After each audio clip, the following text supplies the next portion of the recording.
پھوپھو یہاں پر ساری باتیں جمال کو بتاتا ہے اور روتی ہے اور کہتی ہے کہ میں یہ گھر چھوڑ کر جا رہی ہوں۔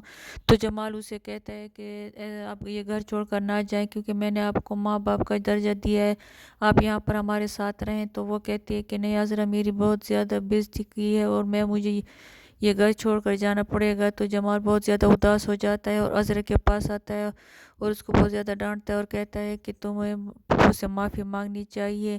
تو پہلے تو وہ نہیں مانتی، لیکن بعد میں ہاتھ جوڑ کر پھوپھو سے معافی مانگتی ہے اور کہتی ہے کہ مجھے معاف کر دو، مجھ سے غلطی ہو گئی۔ تو یہاں پر جو عذرا کی دوست ہے وہ اسے کہتی ہے کہ تم تو پھوپھو کے دماغ ٹھیک کرنے گئی تھی، الٹا اس سے معافی مانگ کر آ گئی۔ تو وہ کہتی ہے کہ اسی کی وجہ سے میرا سارا کام خراب ہو گیا اور مجھے اتنی بڑی مجھ سے غلطی ہو گئی۔ تو جمال مجھ سے ناراض ہو گیا، مجبوراً مجھے اس سے معافی مانگنی پڑی، کیونکہ وہ مجھ سے بات نہیں کرتا، مجھ سے بہت زیادہ ناراض ہے۔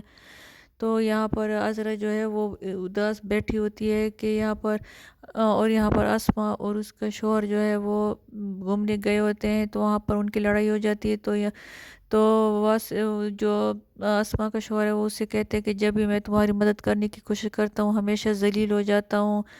تو یہاں پر جو سارا ہے وہ جہاں پر جو سارا ہے وہ اسما کو بھڑکانے کی کوشش کرتی ہے، اس کو اپنے شوہر کے خلاف کرتی ہے اور کہتی ہے کہ کوئی بھی مرد کو اپنی بیوی کی اچھائی نظر نہیں آتی، وہ ہمیشہ اس کو اپنی بیوی غلطی نظر آتی ہے اور اس کو خوب بھڑکاتی ہے۔ تو یہاں پر وہ خوش ہو جاتی ہے سائرہ اور کہتی ہے کہ اپنی ماں سے کہتی ہے کہ میں نے ان دونوں کو لڑوا دیا۔ یہاں پر اسما اور اس کا شوہر جو گھومنے گئے تھے تو اور بھی زیادہ لڑ کر واپس آ گئے ہیں، اور یہاں پر سائرہ اپنی ماں سے کہتی ہے کہ میں نے ایک تیر سے دو شکار کیے، ان دونوں کو لڑوا دیا ہے اور وہ دونوں آپس میں لڑ رہے ہیں۔ کیونکہ تو یہاں اس کی ماں کہتی تو تم تو بہت بڑی چالاک نکلی اور الٹا ان کو لڑوا دیا ہے۔ تو سائرہ اس سے کہتی ہے کہ ہاں میں نے ایک تیر سے دو شکار کیے۔ تو یہاں پر جو اس کی پھوپھو ہے وہ کہتی ہے کہ ہم نے اس گھر کو برباد کر کے رکھنا ہے اور ہم اس گھر میں کچھ بھی ٹھیک نہیں کر